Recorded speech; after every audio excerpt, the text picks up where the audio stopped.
Selamat sore.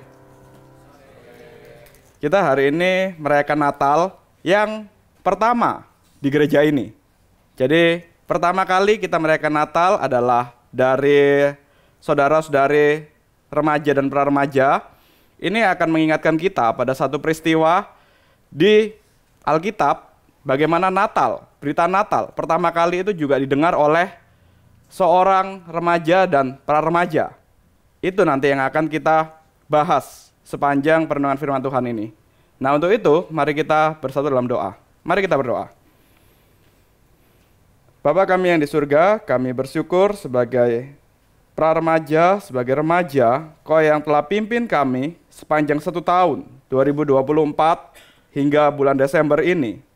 Kau juga yang beri kami anugerah untuk kami boleh merayakan Natal yang perdana di gereja ini. Maka biarlah Kau yang pimpin Natal ini, biarlah Kau yang pimpin setiap kami, agar kami sungguh-sungguh boleh mengerti berita sukacita yang telah dijanjikan dari ribuan tahun yang lalu, yang akhirnya dinyatakan kepada seorang remaja, sehingga kami juga sebagai anak-anak remaja, sebagai anak-anak pra-remaja, boleh meladani apa yang telah menjadi firman-Mu, dan kami mengerti dan kami menghidupinya.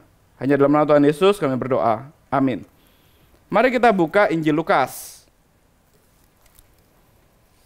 Lukas pasal yang pertama, kita baca ayat 46 sampai 55.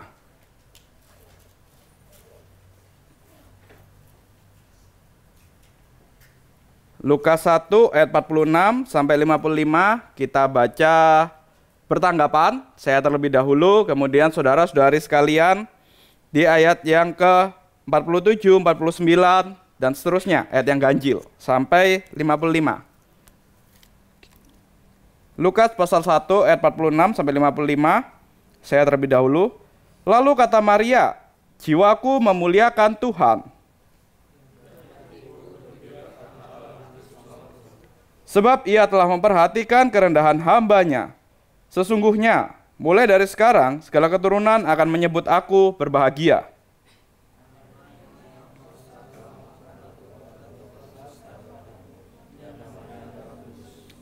Dan rahmat-Nya turun-temurun atas orang yang takut akan Dia.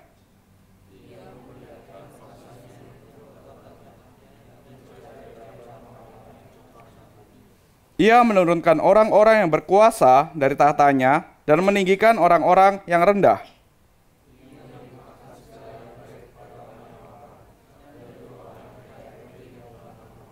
Ia menolong Israel hamba-Nya, karena Ia mengingat rahmat-Nya.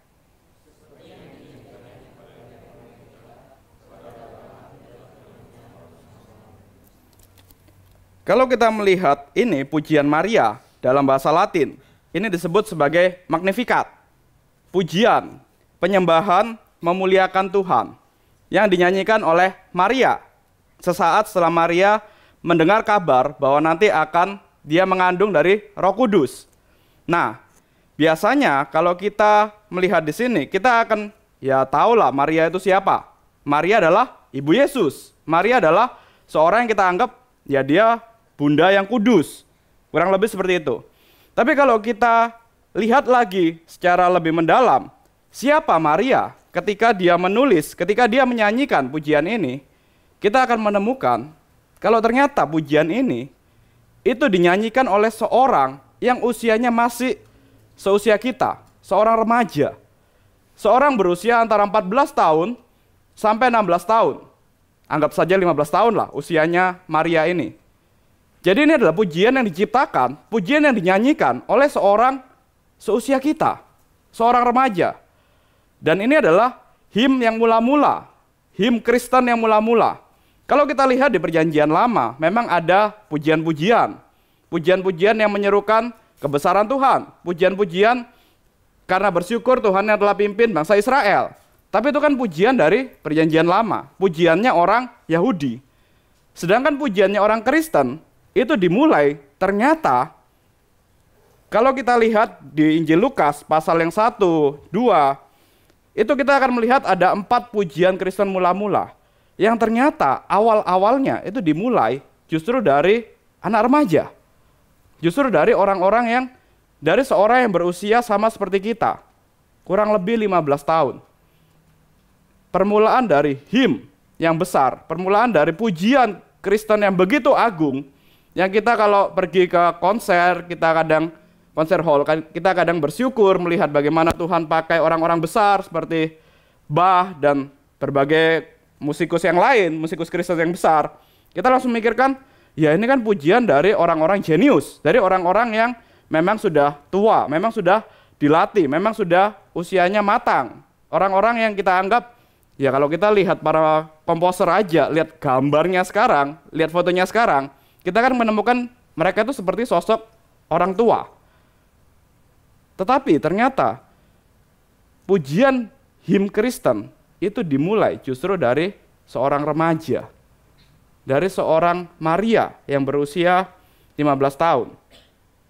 Kalau kita melihat 3 pujian di antaranya, selain pujian dari Magnificat, pujian dari Maria, yang menjadi awalan dari pujian him Kristen, selanjutnya kita baru akan lihat ya 3 pujian lain yang terkenal. Pujian lain itu dinyanyikan oleh, pertama setelah Maria, ada juga malaikat yang menyanyikan Gloria in excelsis Deo. Kemudian ada juga Benedictus yang dinyanyikan oleh Sakaria dan Nun Dimittis yang dinyanyikan oleh Simeon. Tetapi kalau kita melihat 3 pujian yang lain ini, Sakaria itu seorang lansia, kemudian Simeon itu juga seorang lansia, dan Gloria in excelsis Deo itu yang nyanyikan malaikat. Tetapi itu semua justru ada setelah Magnificat, setelah karya dari seorang remaja. Nah karenanya hari ini kita akan melihat bagaimana seorang remaja ini, seorang yang berusia seperti usia kita, kurang lebih 15 tahun, itu bisa menghasilkan puisi dan masterpiece teologi yang begitu indah, yang bertahan sampai ribuan tahun, sampai 2000 tahun. Coba kita bayangkan, kita membuat satu karya, entah itu tulisan, entah itu nyanyian, entah itu mungkin kita yang suka main musik, kita bikin piano, atau kita yang suka olahraga, kita membuat satu prestasi yang luar biasa besar, yang dikenang oleh orang sampai 2000 tahun. Kadang, kalau kita memikirkan seperti ini, kita kan merasa, ya kita masih remaja, kadang kita merasa diri kita juga, bisa apa sih anak remaja, bisa apa sih yang usia masih 15 tahun, masih 12 tahun, 13 tahun, kadang kita masih merasa tidak terlalu percaya diri pada kemampuan kita. Kadang kita merasa, siapa sih sebenarnya saya ini? Kenapa saya harus begini? Kenapa saya harus menjadi seorang yang ada di tengah dunia ini, seorang yang kecil? Kita merasa tidak terlalu percaya diri, padahal Tuhan mungkin sudah memberikan kepada kita suatu potensi yang besar, suatu potensi yang, kembali lagi kalau kita lihat Alkitab saja, lagu pujian him Kristen itu dimulai dari seorang remaja. Seorang remaja itu punya potensi yang besar, punya potensi yang begitu Tuhan berikan begitu besar, begitu bernilai untuk memulai satu pujian, satu tradisi yang baik dalam kekristenan, yaitu pujian, nyanyian. Maka kita sebagai seorang remaja, kita dapat belajar, dapat melihat bagaimana Maria, seorang remaja ini.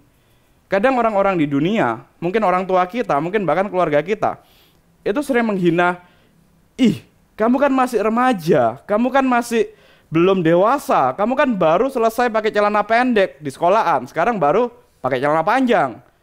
Ya, ukuran kedewasaanmu cuma segitu, kamu bisa apa sih? Kamu kalau memberikan ide, kalau kamu membuat suatu karya, ya emang bisa apa? Emang bisa berdampak apa? Kemudian kita mendengar suara-suara seperti itu, kita langsung merasa, iya ya, aku kan masih kecil ya. Iya ya, aku kan masih belum bisa apa-apa ya. Jadi kita merasa begitu rentan, kita merasa begitu nggak percaya diri, kita merasa, ya apa sih, aku ada di dunia ini untuk apa sih? Tetapi kalau kita lihat bagaimana Maria itu bisa memulai, bisa membuat satu pujian, kita akan belajar.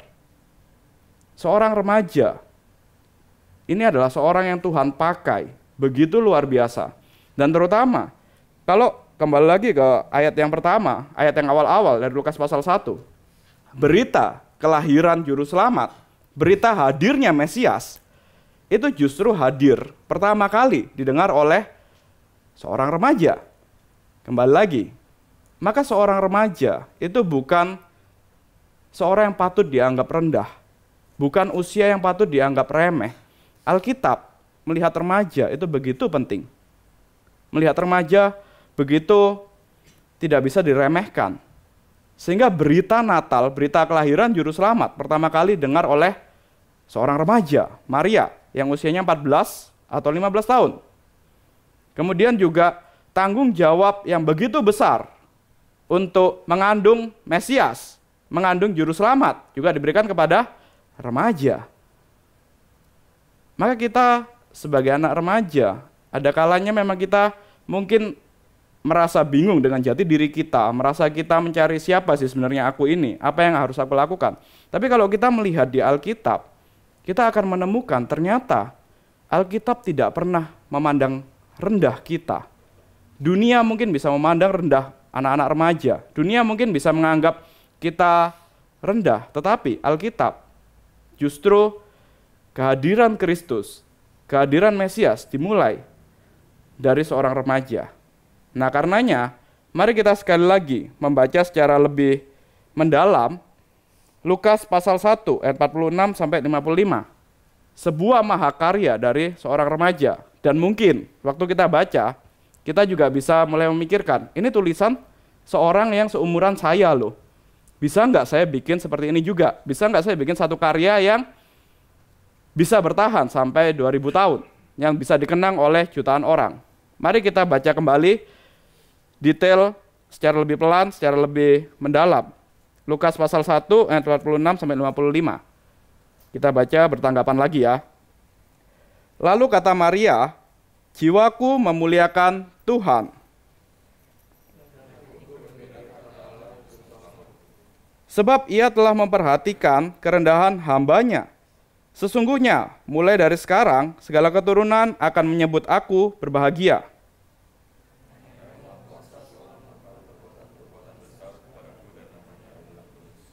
Dan rahmatnya turun-temurun atas orang yang takut akan Dia.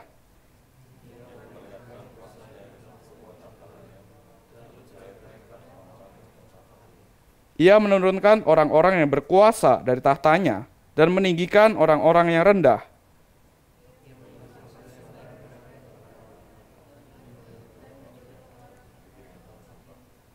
Ia menolong Israel hambanya karena ia mengingat rahmatnya.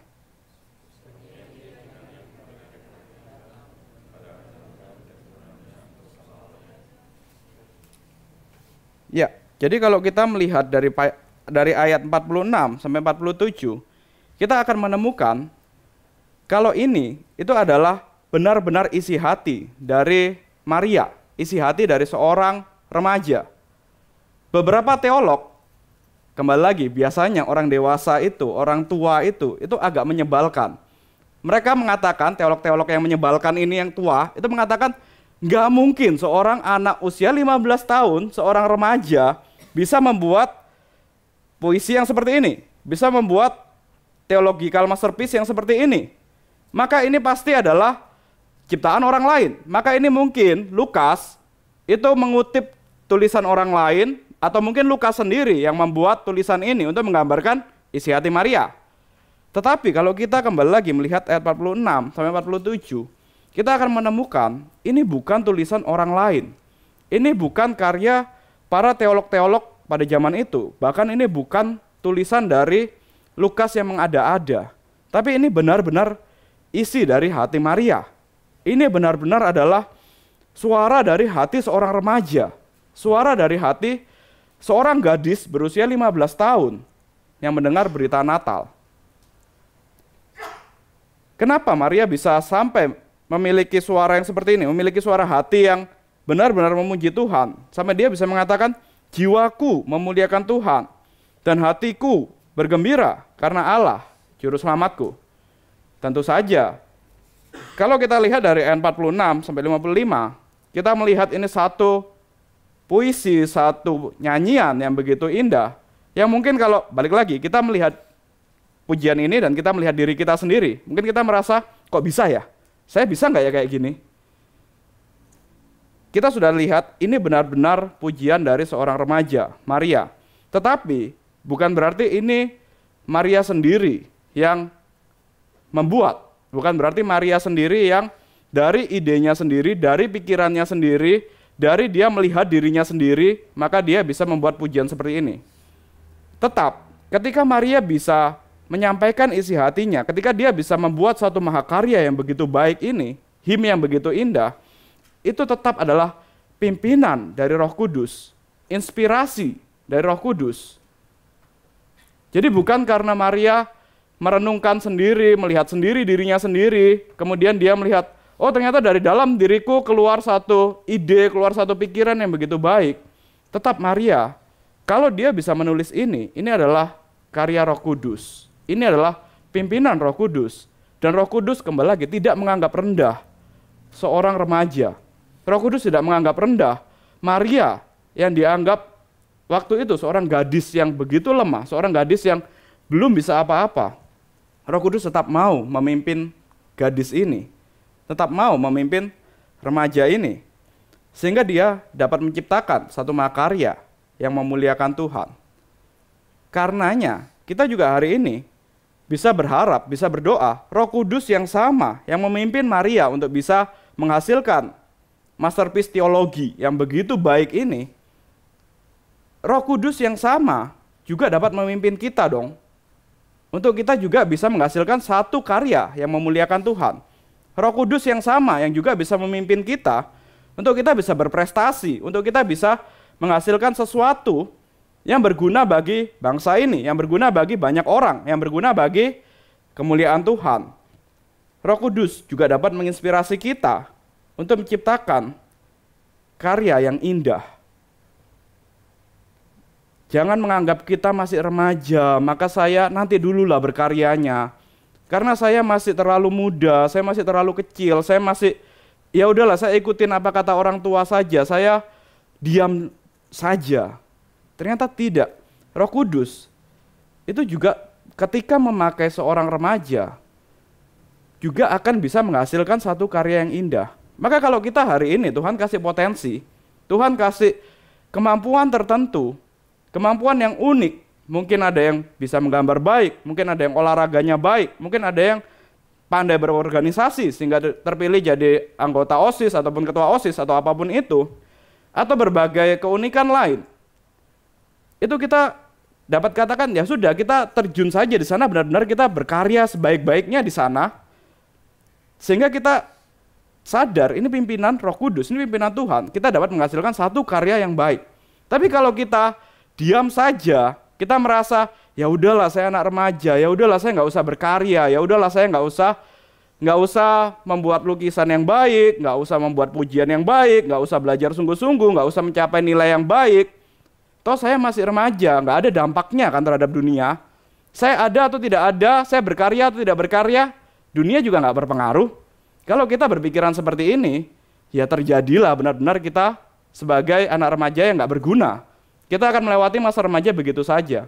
Tetapi kalau kita sadar, kita yang telah lahir baru, kita yang telah percaya Yesus Kristus sebagai Tuhan dan Juru Selamat, kita yang telah menerima berita kelahiran Kristus itu, kemudian kita sadar kita dipimpin oleh Roh Kudus.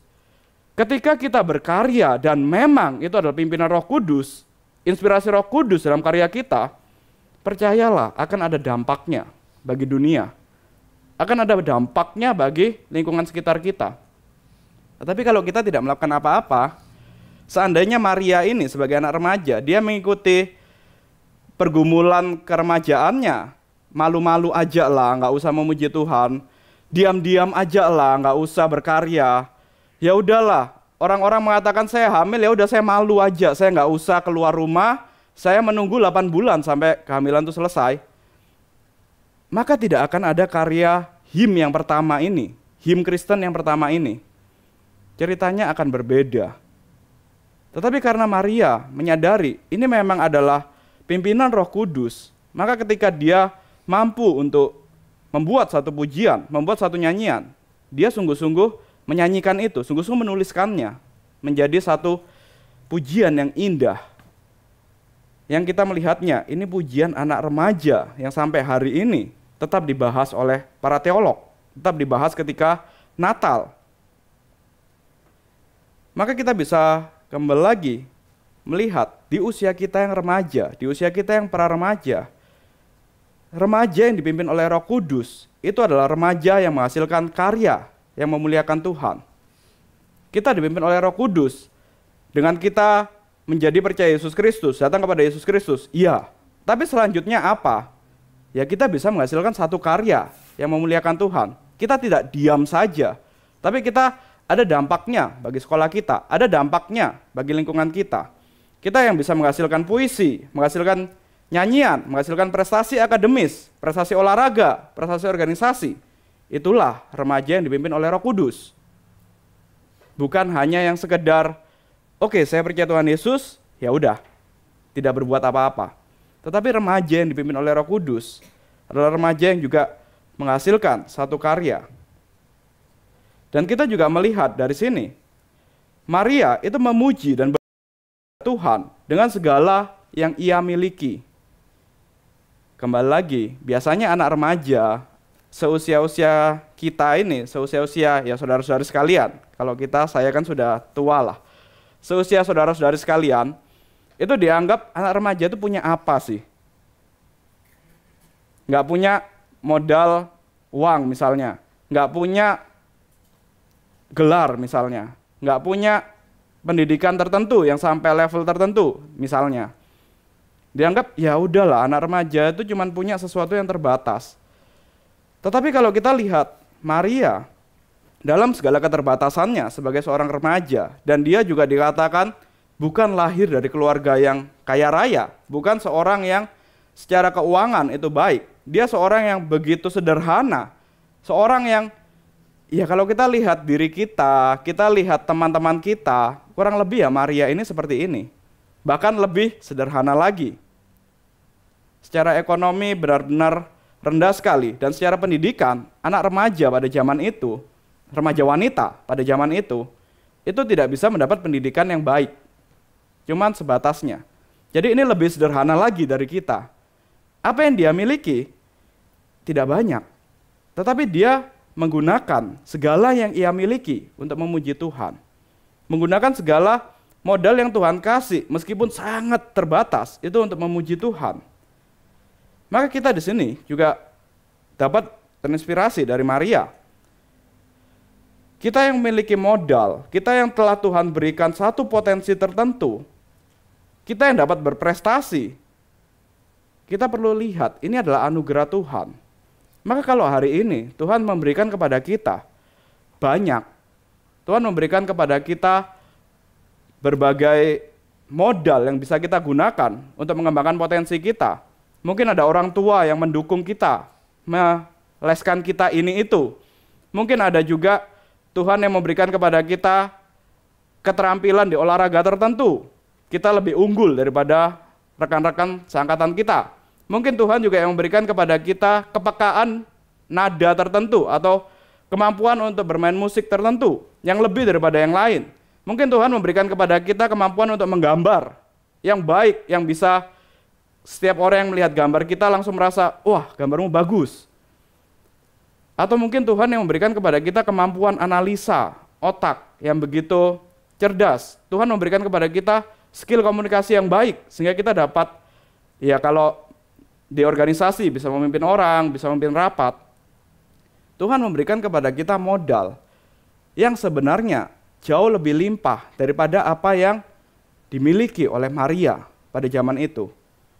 Kalau Maria dengan modal yang terbatas itu, dia bisa memuji Tuhan, membuat satu mahakarya yang begitu baik.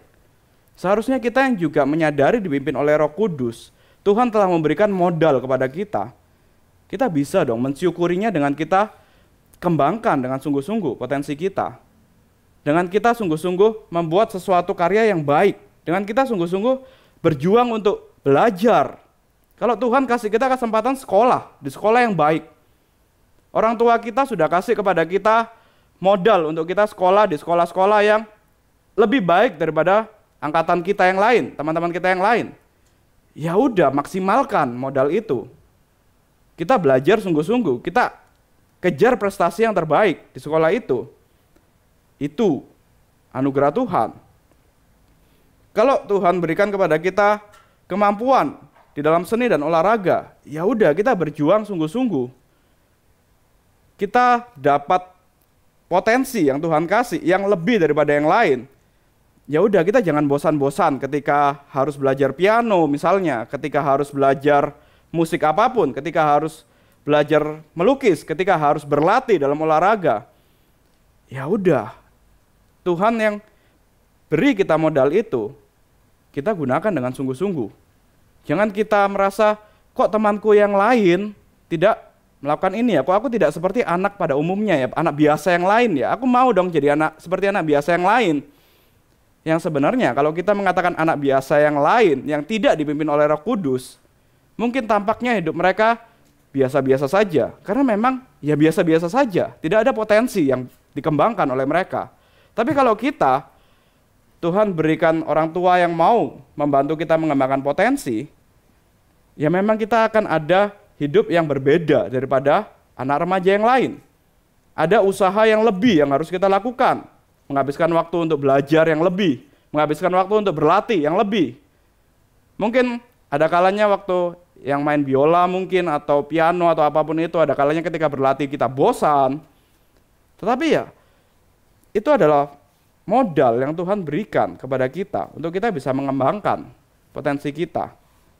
Kalau kita ingin menjadi seperti yang lain yang biasa-biasa saja, seandainya Maria kembali lagi, dia tidak menyadari potensi yang Tuhan berikan pada dirinya, modal yang Tuhan berikan pada dirinya, untuk dia bisa menciptakan satu him, untuk dia bisa memuji Tuhan dengan begitu indah.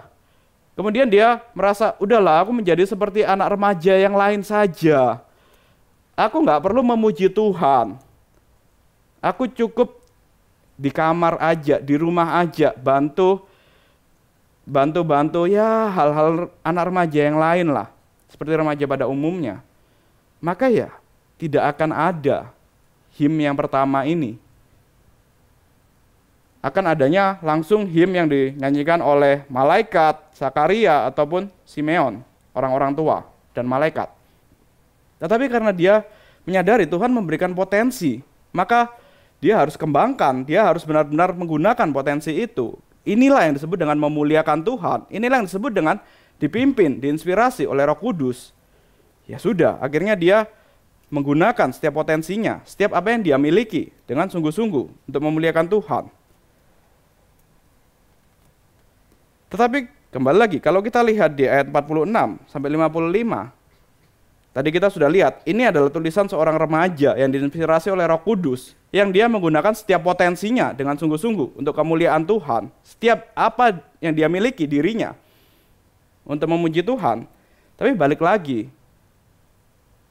bagaimana seorang remaja, bagaimana seorang Maria itu bisa membuat him sebaik ini? Nah, disinilah kita bisa mengikuti teladan dari Maria. Kita bisa melihat seorang remaja ini bagaimana bisa membuat satu nyanyian, satu pujian yang begitu baik. Yang pertama, kalau kita lihat lagi dari ayat 46 sampai 55, kalau kita yang terbiasa membaca Alkitab dari perjanjian lama sampai perjanjian baru, kita akan menemukan ini yang dinyanyikan oleh Maria itu bukan sesuatu yang asing. Sebenarnya Maria itu hanya mengulangi pujian dari perjanjian lama.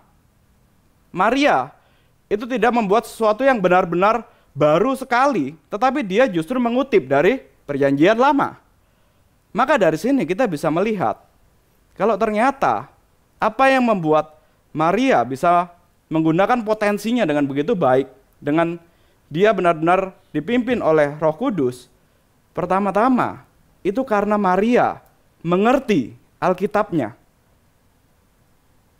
Balik lagi, kita ingin dipimpin oleh Roh Kudus untuk kita bisa menghasilkan satu mahakarya yang memuliakan Tuhan, berprestasi di bidang kita. Syaratnya apa? Belajarnya bagaimana? Kembali lagi, ya tentu saja harus dekat dengan firman Tuhan. Tentu saja harus dekat dengan pribadi Tuhan. Di sini Maria itu dekat sekali dengan Alkitabnya. Meskipun dia seorang remaja, meskipun dia berusia 15 tahun, tapi dia sudah mengerti konsep perjanjian Tuhan. Dia sudah mengerti, Tuhan telah menjanjikan nanti akan ada Mesias. Nanti akan ada pembebas. Nanti akan ada seorang juru selamat yang akan membebaskan umatnya dari kegelapan. Nanti akan ada Tuhan yang akan memimpin sendiri umatnya. Tuhan yang akan meninggikan orang-orang yang lemah. Dan yang akan memutar balikkan kondisi orang yang tinggi, orang yang sombong, orang yang ada di tahta kerajaan itu justru akan menjadi rendah. Dan orang yang rendah akan ditinggikan. Maria bisa tahu hal-hal seperti ini. Dan kalau kita pelajarin baik-baik, ternyata pujian Maria ini mirip dengan pujian dari Hana, ibu dari Samuel. Nah, jadi di sini kita bisa belajar Maria yang bisa memuliakan Tuhan, yang bisa menciptakan satu mahakarya yang baik, itu karena dia dekat dengan Alkitabnya. Karena dia dekat dengan firman Tuhan. Karena dia tahu firman Tuhan. Maka dia bisa mengartikulasikan, maka dia bisa memuji Tuhan ketika Tuhan memberikan satu penggenapan janji. Ketika Tuhan memberikan satu hal yang baik kepada Maria, respon pertamanya adalah memuji Tuhan dengan tepat. Memuji Tuhan dengan benar-benar dia menyanyikan pujian yang sesuai dengan perjanjian lama.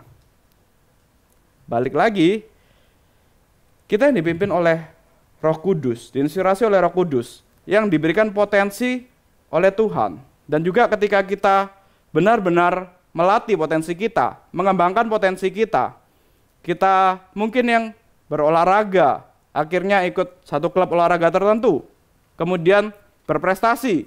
Mungkin yang Tuhan beri kemampuan untuk belajar, memiliki otak yang lebih cerdas, masuk di sekolah tertentu, kemudian ikut olimpiade olahraga, olimpiade sains, kemudian bisa berprestasi, atau mungkin yang memiliki potensi musik atau potensi seni yang lain, kemudian berlatih sampai akhirnya benar-benar bisa bikin recital, bisa bikin konser, bisa bikin satu lukisan yang baik, bisa bikin satu karya yang baik.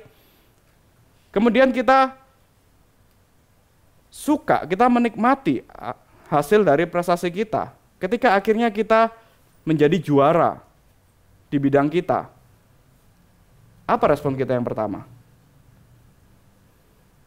Kalau kita lihat Maria, ketika dia akhirnya mendapat berita Natal, mendapat berita bahwa dia akan mengandung dari Roh Kudus, bahwa dia akan melahirkan juru selamat yang akan disebut sebagai Immanuel, Tuhan beserta, itu kan satu berita yang baik. Kalau kita mau menarik ke diri kita hari ini, kita mau menarik ke kondisi kita hari ini seperti kita yang sudah berjuang, belajar sungguh-sungguh, berlatih sungguh-sungguh, tiba-tiba kita ikut kejuaraan dan kita menang. Atau kita berhasil recital dan kita dapat pujian. Atau kita berhasil mendapatkan prestasi terbaik di sekolah kita, nilai terbaik. Kemudian kita menang, kemudian kita bersukacita. Apa respon kita yang pertama? Di sini kita lihat Maria ketika dia menerima sesuatu kabar yang baik, respon pertamanya memuji Tuhan. Karena dia dekat dengan firman Tuhan, karena dia tahu kalau dia bisa, itu adalah anugerah Tuhan, itu adalah pimpinan Tuhan. Dia hanya dapat mampu melakukan itu dari modal yang Tuhan berikan. Tuhan yang pimpin, Tuhan yang ciptakan dia, maka dia bisa berprestasi di sana, maka dia bisa mencapai satu anugerah yang besar. Tuhan berikan kepada Maria dengan kesederhanaannya, hati yang memang dekat dengan firman Tuhan, yang mau mempelajari firman Tuhan, yang mau mengerti akan firman Tuhan. Kita juga Tuhan berikan potensi-potensi tertentu seperti yang tadi saya katakan. Kembali lagi, kalau kita lihat itu semua itu kan dari pimpinan Tuhan juga, yang berprestasi olahraga, yang menciptakan otot, menciptakan kelenturan pada tubuh kita untuk kita bisa berprestasi di olahraga, itu kan juga Tuhan.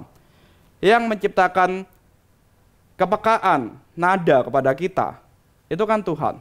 Yang menciptakan tangan yang lentur yang bisa membuat lukisan yang baik, otak yang bisa membayangkan suatu pemandangan yang baik yang kemudian kita lukis, itu kan Tuhan.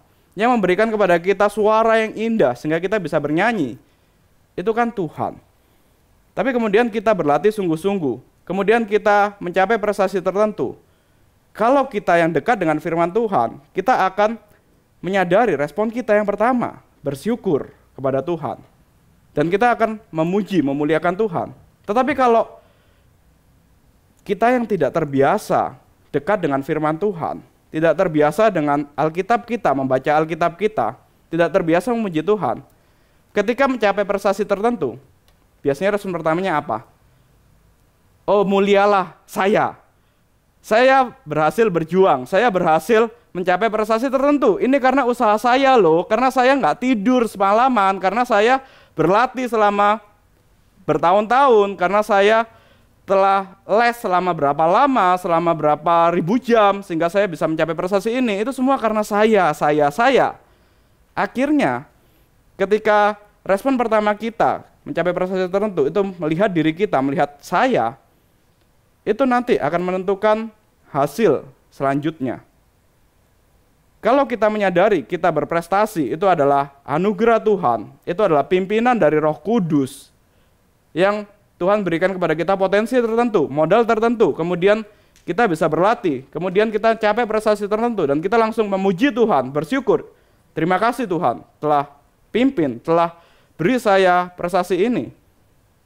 Maka ketika nanti kita di step selanjutnya, tetap ketika namanya potensi, namanya prestasi, namanya apapun yang Tuhan berikan kepada kita, entah itu di bidang olahraga, di bidang pendidikan, seni, itu kan selalu kalau kita sudah mencapai prestasi tertentu harus ada next step-nya kan.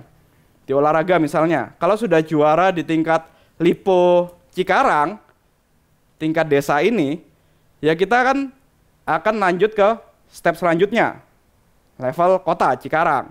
Kemudian step selanjutnya level kabupaten, sampai Jawa Barat, sampai Indonesia, sampai akhirnya Olimpiade.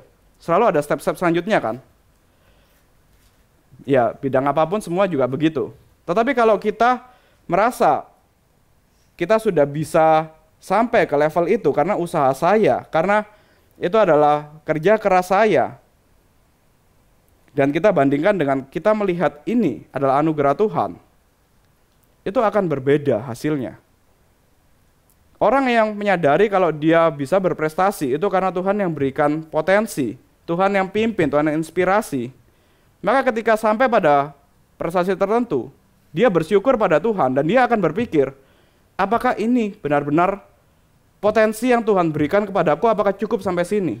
Jangan-jangan Tuhan berikan kepadaku memang potensi yang lebih tinggi. Memang Tuhan berikan kepada aku kemampuan untuk aku bisa melayani Tuhan, memuliakan Tuhan lebih daripada ini. Maka aku harus berjuang lebih sungguh lagi. Maka aku harus mencurahkan tenagaku, harus squeeze modal yang aku miliki, waktu, tenaga, lebih sungguh-sungguh untuk aku benar-benar tahu apa yang memang Tuhan mau untuk aku capai.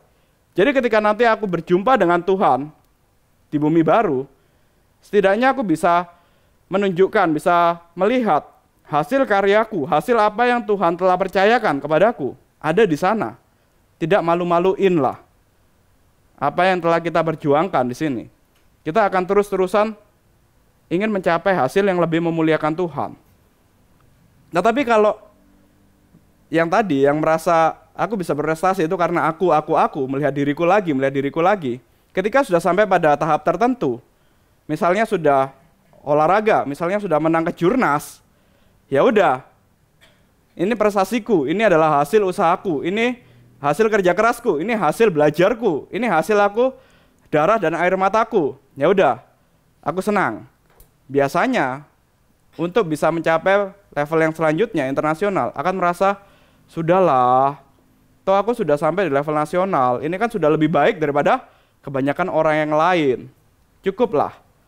Nggak ada motivasi yang lebih.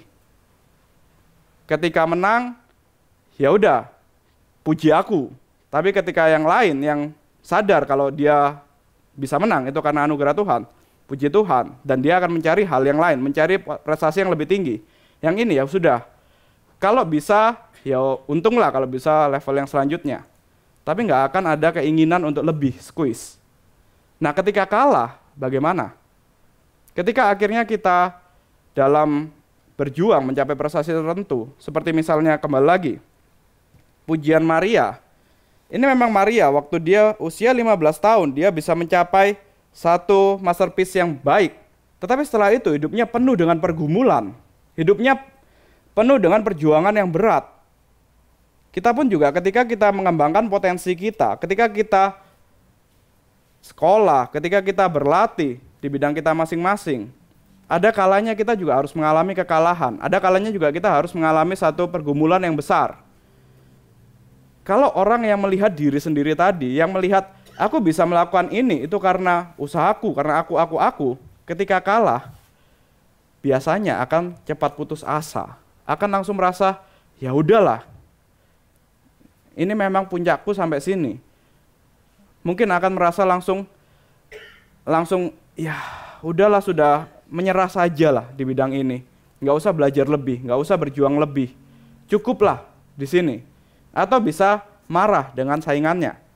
Tetapi kalau orang yang menyadari dia bisa begini, itu karena anugerah Tuhan, karena pimpinan Tuhan, maka ketika dia kalah, dia pun juga belajar.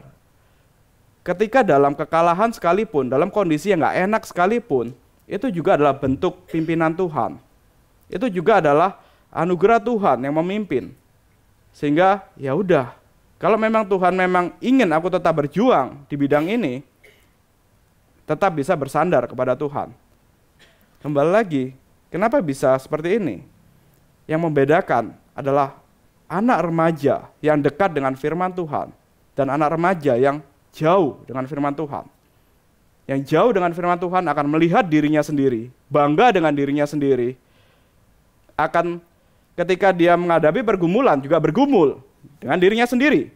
Tetapi yang dekat dengan firman Tuhan, yang mengerti Alkitab, mengerti firman Tuhan, dia akan menyadari kalau dia berprestasi itu anugerah Tuhan. Kalau dia mengalami pergumulan, mengalami kegagalan, mengalami situasi yang tidak mengenakan, itu pun juga dalam pemeliharaan Tuhan, dalam pimpinan Tuhan. Maka kita harus tetap squeeze diri kita untuk Tuhan. Karena mengerti kita di sini, kita berprestasi, kita sebagai anak remaja ada di waktu ini. Itu adalah anugerah Tuhan.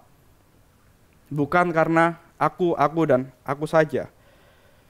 Dan poin yang terakhir, kalau kita mengingat lagi, Maria di sini mengatakan, ia menolong Israel, hambanya, karena ia mengingat rahmatnya, seperti yang dijanjikannya kepada nenek moyang kita, kepada Abraham dan keturunannya, untuk selama-lamanya.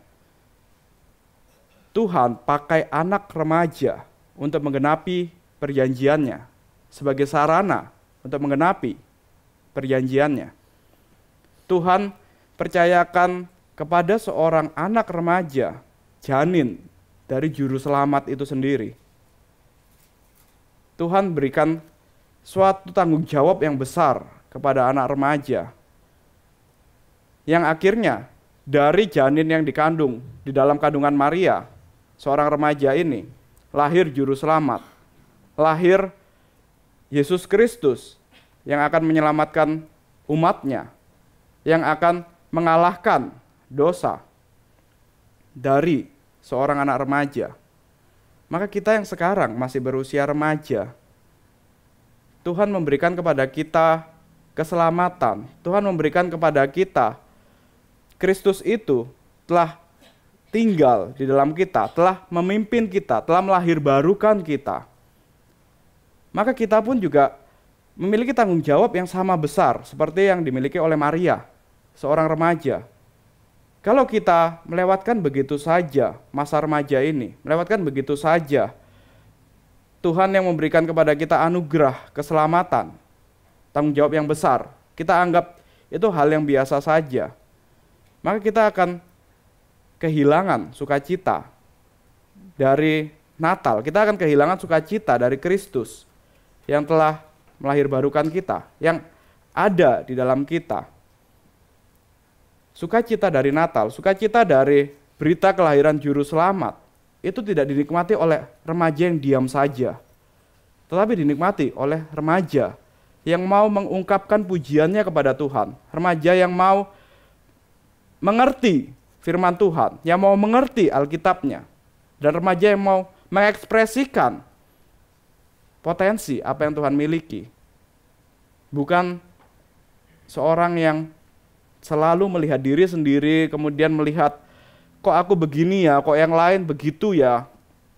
Tetapi dia yang melihat janji Tuhan, dia yang melihat anugerah Tuhan, dia yang melihat bagaimana Tuhan yang memberikan janji keselamatan akan tergenapi.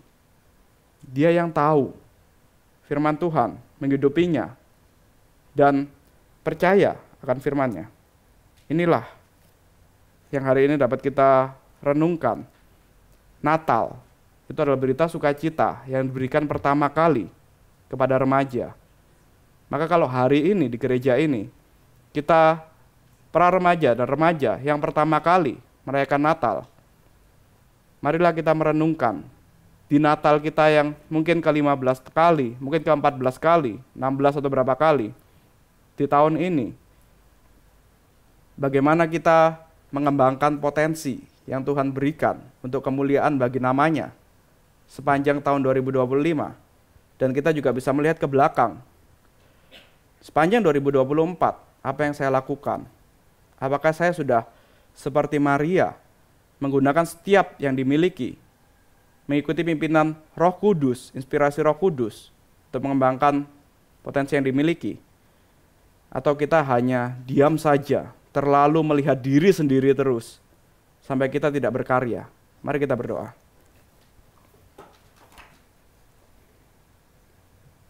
Bapa kami yang di surga, kami bersyukur kepada Engkau sebagai anak-anak remaja dan para remaja, Kau yang telah pimpin kami sepanjang hidup kami. Mungkin di antara kami masih ada yang belum mengenal Kristus. Maka biarlah seperti Engkau yang memberikan berita sukacita kepada Maria, seorang remaja, akan kelahiran Yesus Kristus. Dan Engkau yang memberikan janin, juru selamat di dalam Maria. Maka biarlah Engkau juga yang berikan kepada kami, anak-anak remaja yang mungkin masih ragu-ragu, yang mungkin masih belum percaya kepada Yesus Kristus, agar kami mengerti berita sukacita itu, agar kami mengerti apa yang Alkitab katakan, apa yang Alkitab janjikan. Sungguh-sungguh bersukacita akan kelahiran Kristus, bersukacita akan juru selamat kami yang menyelamatkan kami, sehingga kami juga tidak menyia-nyiakan potensi yang Kau berikan sepanjang hidup kami. Kami sebagai anak remaja, banyak pertanyaan, banyak pergumulan, tapi biarlah kami belajar seperti Maria, mencari jawaban, mencari solusi dari firman-Mu, dekat dengan firman-Mu. Maka biarlah kami juga ketika mencari jati diri kami datang kepada firman-Mu, dan kami mengerti Engkau yang memberikan kepada kami potensi-potensi tertentu, keunikan tertentu, yang dapat kami kembangkan, yang berguna bagi banyak orang, yang berguna bagi kemuliaan nama-Mu. Biarlah sukacita Natal ini, di tahun ini, menjadi momen di mana kami dapat merenungkan betapa Engkau yang telah pimpin kami sepanjang usia kami, dan bagaimana ke depan kami dapat squeeze diri kami untuk melayani Engkau, untuk memuliakan Engkau, untuk dapat sungguh-sungguh menghasilkan satu karya, prestasi yang mengharumkan Engkau saja. Kami serahkan kehidupan kami, diri kami ke dalam tangan-Mu, masa remaja kami ke dalam tangan-Mu. Hanya dalam nama Tuhan Yesus kami berdoa. Amin.